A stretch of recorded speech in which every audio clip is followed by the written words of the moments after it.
mislim da je to nama nekako urođeno,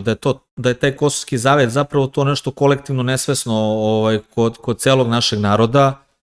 Ja mogu da pričam o mom nekom detinjstvu, znači da čak i komunisti se nisu odricali tog Kosovskog zaveta. U onom periodu kada su se sve neke stvari tako, o njima se znači nije pričalo i prećutkivali su se, ta priča oko kosovskog boja, ona nije dovođena u pitanje. Kod nas, na primjer, na Dorćolu imaš i dalje, i tada su znači bile ulice, ne znam, Dušanova, Cara Lazara, ne znam, Strahinjića Bana, Cara Uroša, znači svih tih Nemanjića i tako dalje, Topličin, znači sve te ulice nisu menjale, Carice Milice gore, znači u Palasu i tako dalje, to su bila od uvek ta imena i mi smo učili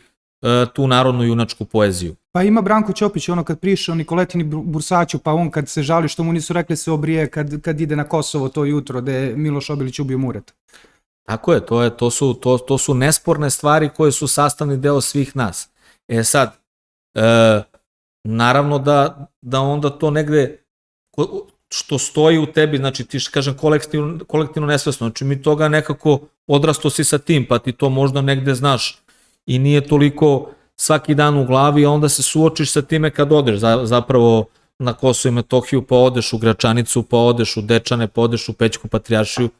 pa onda shvatiš kao vidiš živu sliku toga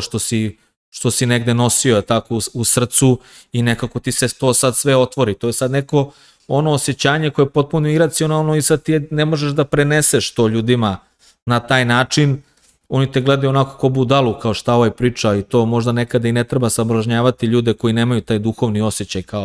kao što ga ti imaš i treba prosto voditi računa s kim to deliš da te ne bi prozvali ludakom i da te ne bi dodatno nervirali. Ali je to, znaš, to je suština, to je ono što smo mi, znaš, i a smešna je sad taka priča, to kao, nije bitno, jer naravno znači to nije bitno da li sam s Metohije iz Dorćola, ali poenta, pa onda kažu kao, evo ga ovaj iz Dorćola kao, on hoće nešto o Kosovo, poenta je što od Dorćola do Metohije ima 300 km, znači sedneš u kola i ako hoćeš možeš da odeš. Znači nije problem, možda ćete neko malo zadržati tamo na ovom administrativnom prelazu i tako dalje, ali ako hoćeš, ako imaš želju, možeš da odeš i to je ono što je suština što oni pokušavaju da te dve stvari razdvoje, kao da sad ne znam Dorćol i ne znam Metohija je Dorćol i Aljaska, znači nije, što je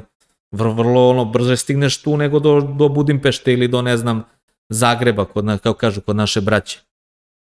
Znači lepo treba svako od nas koji je ima potrebu da nešto vidi, koji voli da putuje, da prvo obiđe svoju zemlju i da vidi, pre da vidi Dečane nego da vidi Notre Dame u Parizu.